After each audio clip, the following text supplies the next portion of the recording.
Hey Angela, this is Gerard. Enjoying our dialect so far in the classes. I am just doing a quick response. I saw you didn't really have anybody other than the professor comment on yours, so I like to try and comment on people's who are not getting any responses to get some feedback. I'll definitely do the spam filtering one, just kind of, and then kind of just talk stuff through. I know you commented on mine as well. Um, it's interesting here. It's funny the way we both see this. We saw this one, I think, kind of the same, but through different lenses. Um, as where you see it as a contractual kind of moral obligation, I don't. Even though we did come to the same basic conclusion of we wouldn't tell the person, we wouldn't tell our friend. Um, I guess you bring it up here and you're like you're legally bound, you shouldn't do it, privacy, blah blah blah, that kind of a deal. And I totally get that. It's definitely one of the moral obligations. I can't tell you because I'm bound not to. On the flip side, I think contractual is, like I said, kind of a what's contractual is just kind of a little subcategory um, from either natural law or divine command. I think it can fall into either um, or I guess it could have its own little subsection, which is why it is what it is. But I saw this scenario for spam filtering not in the eyes of bound to the company. I saw it um, more in the eyes of it's not my place to intervene in their marriage. I don't have the right to guide their marriage in a premature way of um, either them healing or them getting removed, I guess you could say, or separating. It's not my light to expose onto their issues. Is it unfortunate that I had to be the one to find out? Is it unfortunate that the wife may or may not know that it was me that found out? Is it inappropriate that it's through channels of a professional manner? Yes. All of those things, yes. But in the end, I'm a firm believer in Godspeed, the saying Godspeed. And I don't believe that that little unfortunate event of me finding out would be, I'm not the catalyst. And some people could argue you found out this way, you are the catalyst. You are, apologize for yawning, you are the person who, maybe you're that trigger that, and if they're going to say, if you believe in God, how do you know you're not the one that he is sending to try and speed this process along? On the flip side, I can also say to them, how do you know that I'm not here to try and help them through it? And I was just told in this manner, so that way when it does go, I know what the scenario is, so that way I can help both of them through and either heal or through a process of a more unfortunate outcome, which would be divorce. Um, but it's funny that you look at it as you don't want to do it.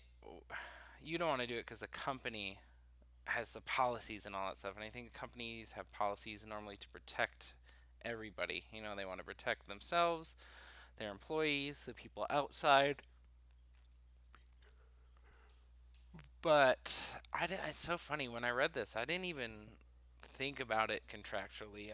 To me, it was so rooted in, I guess, with a divine theory behind it of, it's not my place to expose. Maybe he's not ready at a point in his life where he can really handle this. Maybe she's working through things. Obviously, you don't know the status of their marriage, other than the fact that there's trouble because this is happening. I looked at it as a point of I will be there when, for lack of a better term, when shit hits the fan. I will be there, but it's not my position to throw shit onto the fan. It's not my position to to be the change in that and to accelerate this process. Um, Again, as you know, in my other video, I said I would remove myself from this the second I started getting an inkling of what was going on. I would be a little, you know, in my right mind, like the wife would not, if she knew I was best friends with her husband and she knew that there was a chance that I would find this out, like I said in the other video, she either really is banking on me telling and being a gossip person, or she has no idea that I'm the one that's getting this, or it's filtering through, and she's either banking on policy for silence, just that awkward, oh my goodness, I had no idea kind of a moment. And so, like I said, if I'm assuming I would also have ties with her since she would be my best friend's wife, so I'd assume I would know her on a not like a more personal level, but definitely at a more relatable level since the relationship would probably be there.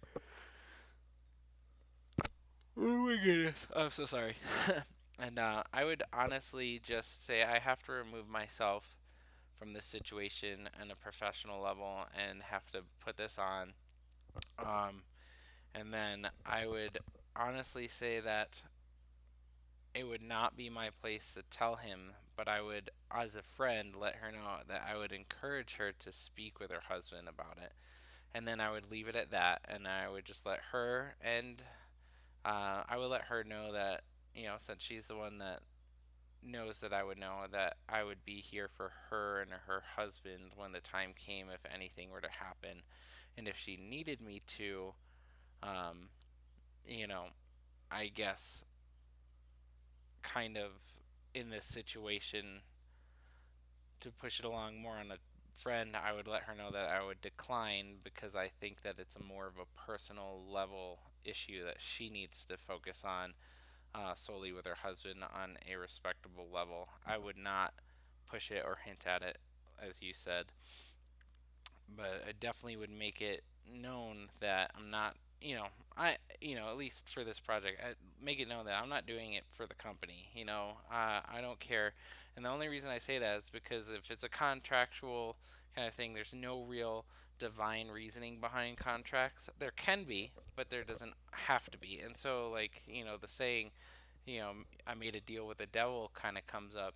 And it's like, if you did that and it's clearly immoral, are you contractually obligated morally? Is it a moral obligation? I think contracts are specifically designed so that you can escape morals.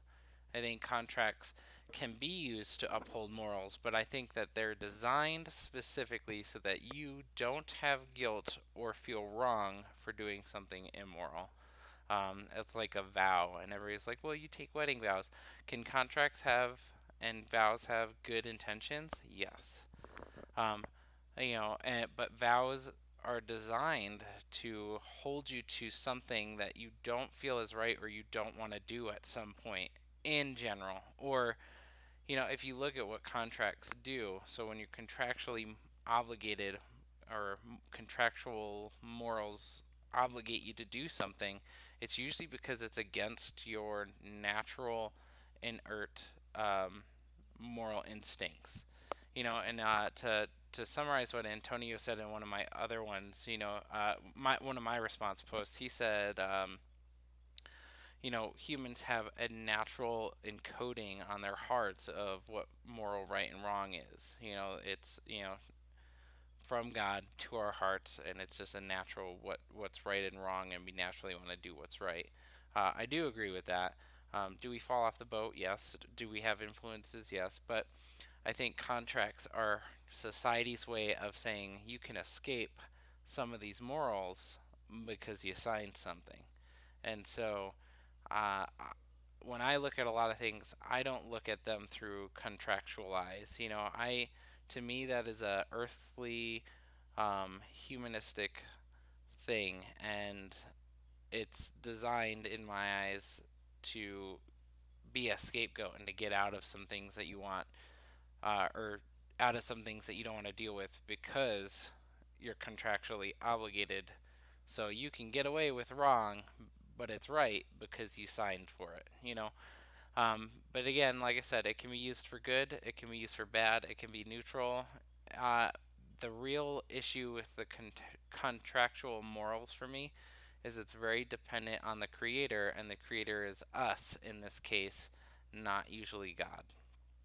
You know, um, but that's just what I got. I could talk more about it, but I want to keep the video shorter than what they've been being. So, thanks for listening. If you have any questions, feel free to text me or respond on here or make a video or something. But thanks for listening. Bye.